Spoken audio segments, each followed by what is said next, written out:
Cinema concept ప్రకారం చూస్తున్నట్టయితే ఆయనకి వాళ్ళ ఫాదర్ మీద చాలా ఎక్కువ కోపం ఉన్నట్టుంది. అలా మీకు ఎవరి మీద అయినా, బయట ఉండే వాళ్ళు ఎవరు వద్దు మనకి, ఇక్కడ కూర్చున్న 3 వరుసల్లో మీకు ఎవరి మీద ఎక్కువగా? మా ప్రొడ్యూసర్ రాజేష్ గారి మీదే ఉందా? డైరెక్ట్ నువ్వే చీఫ్ గెస్ట్ అన్నాడు. ఇక్కడికి వస్తే నేను 12 13 అందరితో అదే మాట చెప్పారు. అది ఆయన గొప్పతనం. అదే అండి ప్రజెంట్ ఆయనే. ఇంకా ఓకే, ఇప్పుడు 120 కాదు 200 అన్ని మూర్ఖత్వం గురించి మాట్లాడుకుంటున్నాం కదా, ఫస్ట్ ఆయనే వస్తాడు. ఆయనే ఫస్ట్, తర్వాత డైరెక్టర్ గారు. అంతే అంతే. ఓకే, మీకు ఎవరి మీద అయినా కోపం ఉందండి? నా మీద ఇంత కాదు, మనసులో పెట్టుకోవద్దు. Okay, relax. లేదండి, ఎవరి మీద లేదు. అసలు ఎప్పుడు రాలేదా మీకు లైఫ్లో? చాలాసార్లు వచ్చింది, ఇక్కడ ఎవరి మీద లేదు.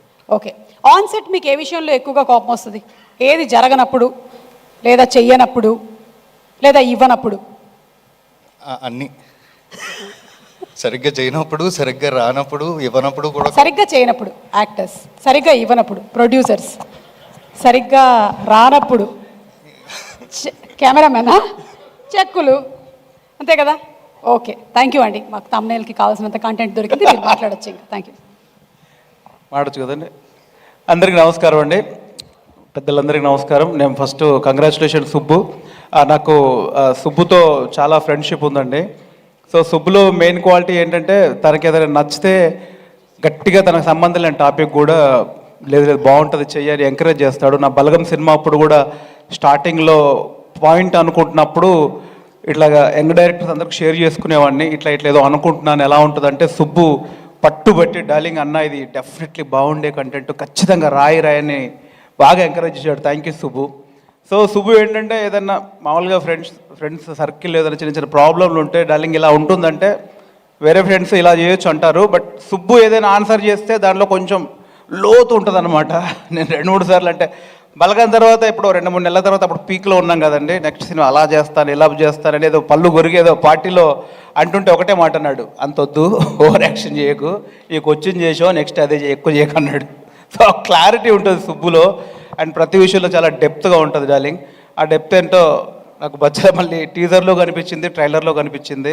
సో 100% బచ్చలమల్లి 25 నీకు బ్లాక్ బస్టర్ డైరెక్టర్ లిస్ట్లో చేరిపోతున్నాం. Congratulation darling.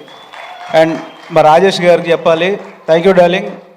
స్టార్ట్ అయింది అనేది ఇంకా సమాజ వర్గంతో స్టార్ట్ అయింది, కంటిన్యూ అవుతుంది, దీంతో అది కంటిన్యూ అవ్వాలని కోరుకుంటున్నాను.